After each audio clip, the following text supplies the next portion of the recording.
Hola, soy el doctor Jorge Almendares.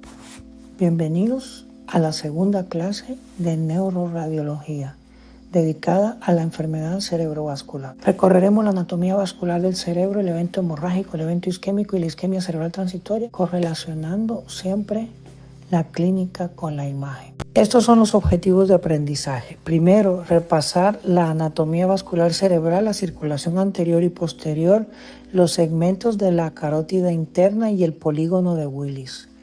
Segundo, diferenciar los tipos de enfermedad cerebrovascular, el evento hemorrágico, el isquémico y la isquemia transitoria. Tercero, correlacionar la clínica con la imagen, reconociendo los hallazgos en tomografía y en resonancia en la fase aguda. Cuarto, comprender la fisiopatología, núcleo, penumbra, cascada isquémica y vasoespasmo. Y quinto, aplicar las escalas y clasificaciones, Glasgow, Fisher, Toast y la ventana terapéutica. Este es el contenido de la sesión. Primero, la anatomía vascular, carótida interna, polígono de Willis y territorios arteriales. Segundo, el evento hemorrágico, hemorragia intraparenquimatosa, hemorragia subaracnoidea, aneurismas, escala de Fisher y complicaciones. Tercero, el evento isquémico, fisiopatología, penumbra, neuroimagen y código ictus. Y cuarto, la isquemia transitoria, su definición, la escala ABC de 2 y su valor pronóstico. ¿Qué es la enfermedad cerebrovascular? La enfermedad cerebrovascular o ictus agrupa los trastornos en los que un área del encéfalo se afecta de forma transitoria o permanente por isquemia o por hemorragia, debido a la alteración de uno o más vasos sanguíneos cerebrales. Es una urgencia neurológica, tiempo es cerebro. Es la segunda o tercera causa de muerte y la primera causa de discapacidad adquirida en el adulto. Se instaura de forma súbita con un déficit neurológico focal y el diagnóstico por imagen es esencial para distinguir la isquemia de la hemorragia. En cifras, cerca del 85% de los casos son isquémicos. Clasifiquemos el ictus. El isquémico representa cerca del 85% de los casos y se subdivide en aterotrombótico, cardioembólico, lacunar o de pequeño vaso, y de causa infrecuente o indeterminada. El hemorrágico, cerca del 15%, incluye la hemorragia intraparenquimatosa, la subaracnoidea y la intraventricular. Y la isquemia cerebral transitoria produce un déficit focal de menos de 24 horas, sin infarto en la imagen, pero con alto riesgo de ictus precoz. Comencemos con el primer módulo. La anatomía vascular cerebral. Repasaremos la circulación anterior y posterior, los segmentos de la arteria carótida interna y el polígono de Willis. Veamos la circulación anterior y la posterior. La circulación anterior o carotídea nace de las arterias carótidas internas e irriga la mayor parte de los hemisferios, es decir, los lóbulos frontal y parietal, y gran parte del temporal a través de la arteria cerebral anterior y la arteria cerebral media. La circulación posterior o vertebrobasilar la forman las arterias vertebrales que se unen en la arteria basilar e irriga el tronco encefálico, el cerebelo, el tálamo y los lóbulos occipitales mediante las arterias cerebrales posteriores. La arteria carótida interna se divide clásicamente en 7 segmentos según Butt-Hillyer, de C1 a C7. C1 cervical, C2 petroso, C3 lácero, C4 cavernoso, C5 clinideo, C6 oftálmico y C7 comunicante o terminal. Termina bifurcándose en la arteria cerebral anterior y la cerebral media. El segmento cavernoso y el sifón carotídeo son sitios frecuentes de ateromatosis y de aneurismas. El polígono de Willis es la anastomosis arterial en la base del cráneo que conecta la circulación anterior con la posterior y permite el flujo colateral si se ocluye un vaso. Lo forman la carótida interna, la arteria cerebral anterior, la comunicante anterior, la cerebral media, la comunicante posterior, la cerebral posterior y la arteria basilar. Algunas claves para recordar el polígono de Willis. El polígono completo está presente solo en el 20-50% de las personas. Las variantes anatómicas son muy frecuentes. La comunicante anterior une ambas arterias cerebrales anteriores. Las comunicantes posteriores unen la carótida con la circulación posterior. Estas uniones son las que permiten la circulación colateral. Y los puntos de bifurcación son las localizaciones preferentes de los aneurismas saculares. Veamos los segmentos de la cerebral anterior y de la cerebral media. La arteria cerebral anterior va de A1, precomunicante, a A2 y A3, irriga la cara medial de los hemisferios y su oclusión afecta el miembro inferior contralateral. La arteria cerebral media va de M1, esfenodal, a M2, insular, M3, opercular y M4, cortical.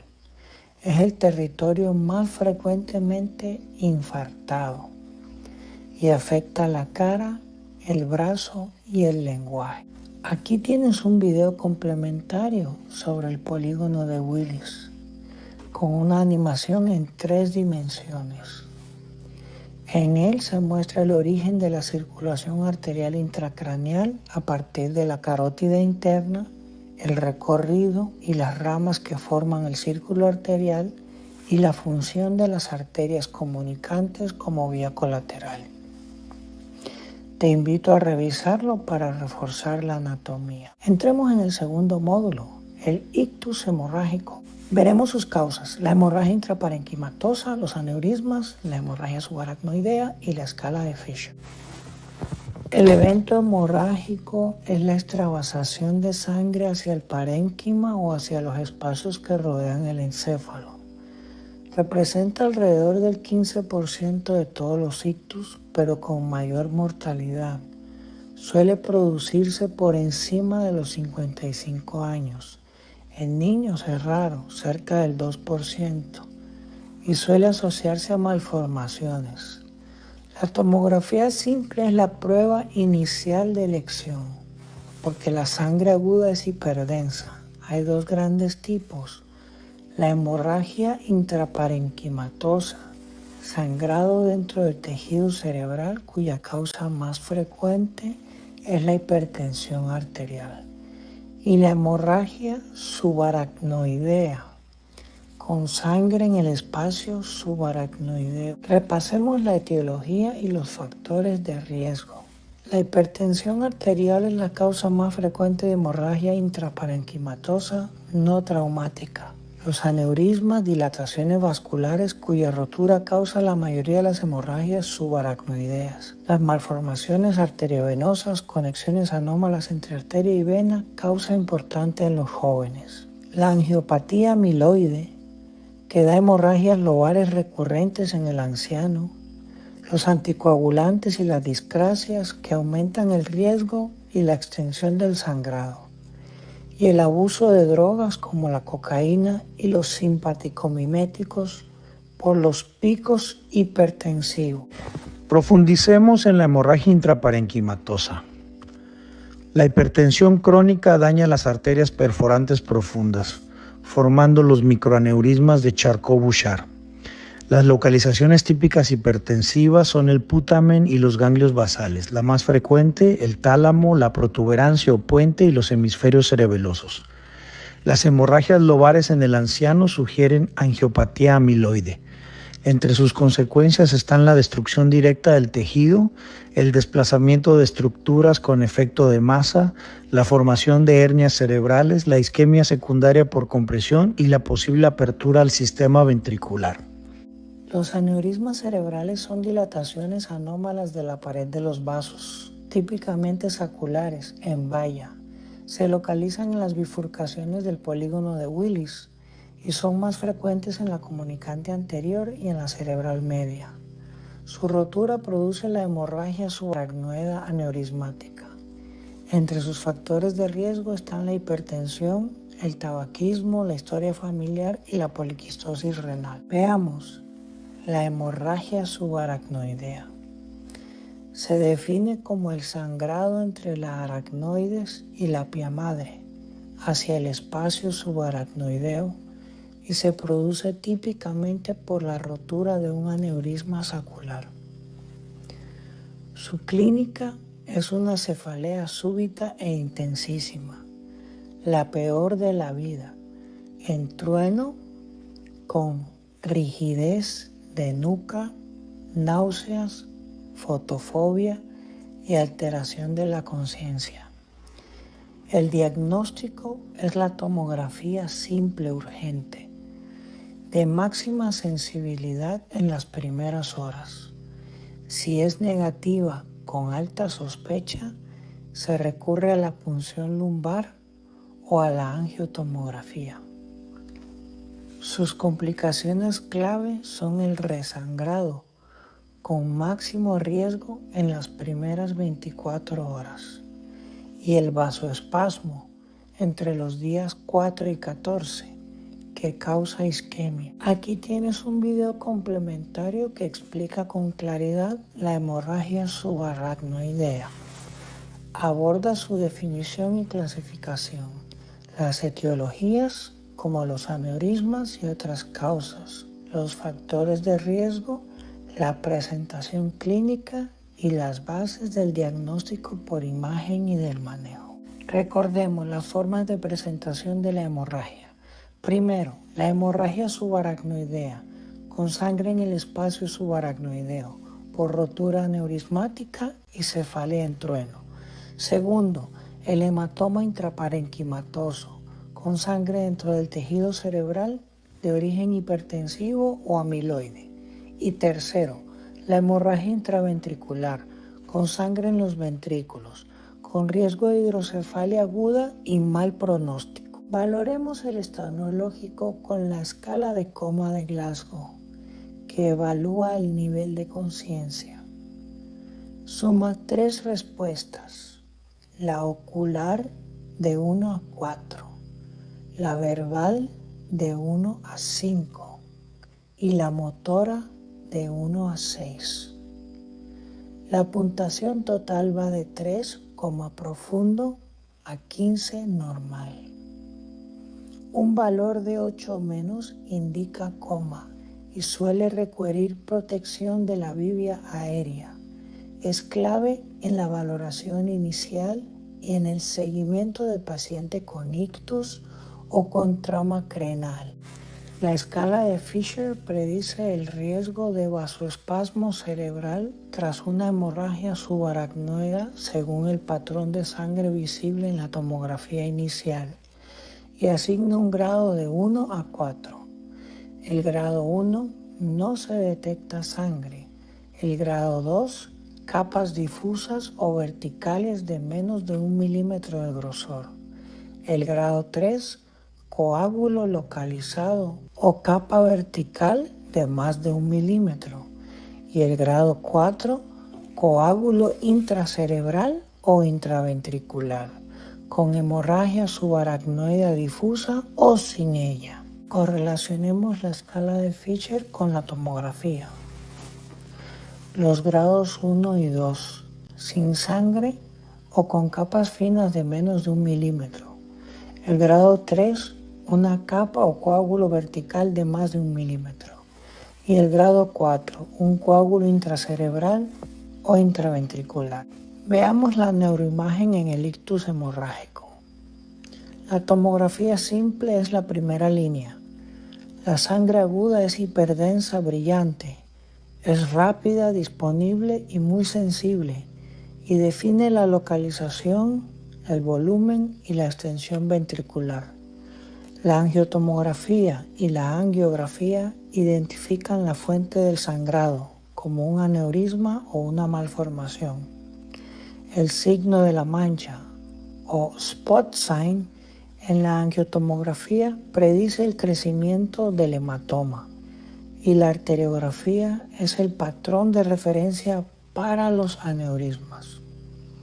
La resonancia magnética, consecuencias de susceptibilidad, muy sensibles a los productos de degradación de la sangre, es útil para los microsangrados y las hemorragias subagudas.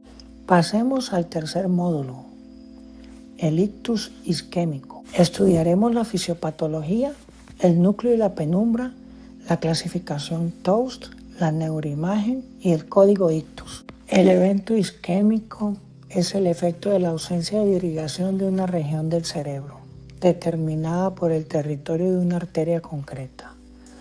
Un flujo sanguíneo cerebral inadecuado priva al tejido de oxígeno y de glucosa y produce pérdida de función neuronal, con un cuadro neurológico súbito. Cuando el déficit de perfusión es duradero, la lesión se vuelve irreversible. Es el infarto.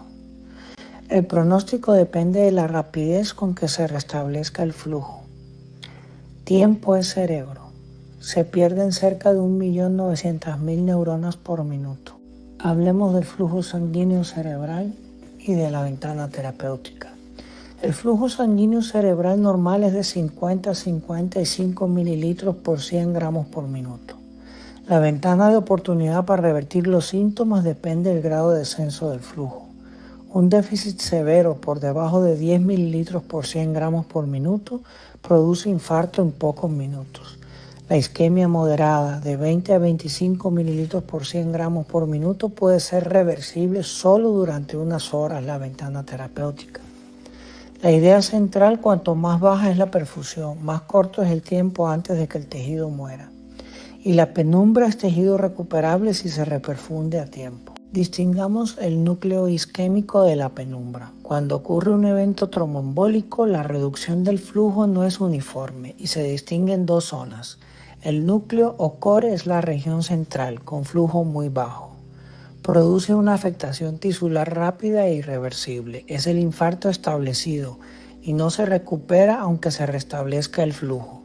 La penumbra isquémica es el área periférica, con un descenso de flujo más moderado.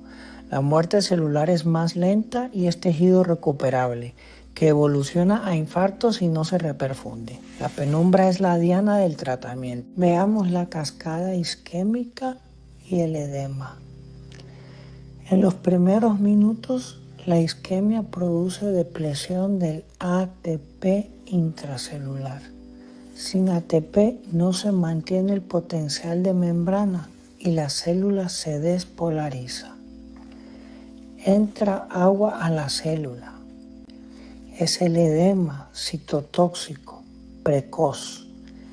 La isquemia también daña el endotelio capilar y la barrera hematoencefálica se altera desde las 6 horas y persiste de 3 a 5 días. Salen agua y proteínas al espacio extracelular. Es el edema vasogénico que aumenta el efecto de masa. Clasifiquemos el ictus isquémico según los criterios TOAST. El aterotrombótico por ateromatosis de grandes vasos como la carótida o la cerebral media con estenosis y trombosis. El cardioembólico por émbolos de origen cardíaco cuya causa frecuente es la fibrilación auricular. El lacunar por oclusión de pequeñas arterias perforantes asociado a hipertensión y diabetes. La causa infrecuente como la disección arterial, la vasculitis o los estados protrombóticos. Y el indeterminado cuando el estudio es incompleto o hay más de una causa posible. Repasemos los factores de riesgo del ictus isquémico. Entre los modificables, la hipertensión arterial, la diabetes, el tabaquismo, la hiperlipidemia, la fibrilación auricular y el sedentarismo con obesidad. Y entre los no modificables, la edad avanzada, el sexo, los antecedentes familiares de enfermedad vascular prematura y el infarto de miocardio reciente. Veamos la neuroimagen en el ictus isquémico. La tomografía simple inicial descarta la hemorragia. Sus signos precoces son sutiles: el borramiento de los surcos, la pérdida de la diferenciación entre la sustancia gris y la blanca y la arteria cerebral media hiperdensa. Se cuantifica con la escala Aspectos. La resonancia por difusión es la secuencia más sensible y precoz. Detecta el edema citotóxico en minutos y el núcleo del infarto restringe la difusión. Brillante en difusión y oscuro en el mapa AADS. Y los estudios de perfusión estiman el núcleo frente a la penumbra. El desajuste o mismatch entre difusión y perfusión identifica el tejido salvable candidato a la reperfusión. Aquí tienes un video complementario sobre la fisiopatología y la presentación clínica del ataque cerebrovascular. Explica el mecanismo de la oclusión y el descenso del flujo sanguíneo cerebral, la falta de oxígeno y de ATP con la despolarización y la excitotoxicidad, el crecimiento del núcleo isquémico a expensas de la penumbra y la correlación con la clínica según el territorio. Veamos el tratamiento agudo, el código ictus. Tiempo es cerebro. El objetivo es reperfundir la penumbra lo antes posible. Primero el reconocimiento, activación precoz ante un déficit focal súbito, es decir, cara, brazo y lenguaje, con traslado urgente a un centro con unidad de ictus. Segundo, la trombólisis intravenosa, el activador tisular del plasminógeno, dentro de una ventana de 4 horas y media desde el inicio de los síntomas, si no hay contraindicaciones y se ha excluido la hemorragia por tomografía. Y tercero, la trombectomía mecánica, la extracción endovascular del trombo con stent retriever en las oclusiones de gran vaso. Profundicemos en la reperfusión. La trombólisis intravenosa con activador tisular del plasminógeno disuelve el trombo en una ventana clásica de 4 horas y media. Su principal riesgo es la transformación hemorrágica y está contraindicada si hay hemorragia, cirugía reciente o coagulopatía. En cuanto a la ventana terapéutica, cuanto antes mejor pronóstico. Y la imagen avanzada con el desajuste de perfusión permite seleccionar pacientes más allá de las ventanas clásicas. La trombectomía mecánica es un cateterismo desde la arteria femoral o radial hasta la arteria ocluida, donde un stent captura y extrae el trombo. Es de elección en la oclusión de gran vaso. Entremos en el cuarto y último módulo, la isquemia cerebral transitoria. Veremos su definición. La escala A-B-C de 2 y su valor como señal de alarma. Veamos la isquemia cerebral transitoria. Es un episodio de síntomas neurológicos sugerentes de isquemia que desaparecen espontáneamente. Clásicamente dura menos de 24 horas, habitualmente minutos, y la definición actual exige que no haya infarto en la imagen. Los hallazgos tomográficos son negativos, sin lesión establecida. Es una señal de alarma por el alto riesgo de ictus en los días siguientes y obliga a un estudio etiológico urgente de carótidas y de corazón y a la prevención secundaria. Veamos el riesgo y el manejo de la isquemia transitoria. La escala ABC de 2 estima el riesgo de ictus tras el episodio, según la edad, la presión arterial, la clínica, la duración y la diabetes. A mayor puntuación, mayor riesgo precoz. El estudio urgente incluye la neuroimagen, el estudio de los troncos supraórticos con dúplex o angiotomografía, el electrocardiograma y la valoración cardíaca para detectar una fuente embólica o una estenosis carotídea. Y la prevención secundaria, antiagregación o anticoagulación según la causa, control estricto de los factores de riesgo y si proceden de arterectomía o stent carotídeo. el mensaje clave: la isquemia transitoria no deja secuela, pero es una oportunidad para prevenir. Resumamos los puntos clave. El polígono de Willis permite la circulación colateral y sus bifurcaciones albergan los aneurismas. La tomografía simple distingue el ictus isquémico del hemorrágico. Es el primer paso y cambia todo el manejo. El núcleo es irreversible, pero la penumbra es tejido salvable, la diana de la reperfusión. Las escalas útiles: Glasgow para la conciencia, Fisher para la hemorragia subaracnoidea, TOWS para la etiología y ABCD2 para la isquemia transitoria. Tiempo es cerebro. La trombólisis antes de las 4 horas y media y la trombectomía en el gran vaso mejoran el pronóstico. Y la isquemia transitoria es una alarma, sin secuela pero con alto riesgo. Exige estudio y prevención urgente. En pantalla encontrarás la bibliografía y los recursos de esta sesión, que incluyen el Osborne's Brain de imagen, patología y anatomía, los principios de neurología de Adams y Victor, las guías de la Asociación Americana del Corazón y del Ictus para el manejo del infarto isquémico agudo y de la hemorragia subaracnoidea aneurismática, el artículo clásico de Fisher sobre el vasoespasmo y el manual MSD en su versión profesional. Con esto concluimos la segunda clase de neuroradiología sobre la enfermedad cerebrovascular. Recuerda lo esencial: el polígono de Willis permite la circulación colateral y aloja los aneurismas.